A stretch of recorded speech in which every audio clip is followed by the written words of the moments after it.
আসসালামু আলাইকুম রহমতুল্লাহ। বাড়িতে এসে একটু ক্ষেত খামার করলাম। ক্ষেতের ভিতরে বরবটি শসা গাছ লাগাইলাম। এই লাইন পুরো শসা, আর পাশ থেকে এগুলো হচ্ছে বরবটি,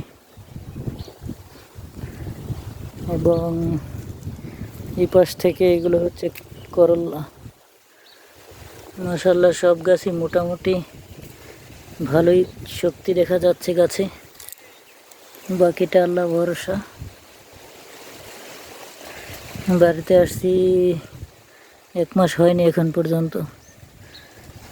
আল্লাহর রহমতে কিছু গাছপালা লাগাইলাম, দেখি কি হয়, পারি কিনা চেষ্টা করে। তবে আমার শসা গাছে রোগের শেষ নেই।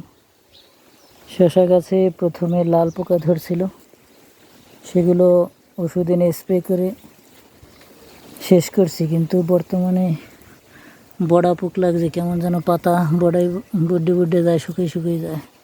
আসলে কী কারণ জানি না।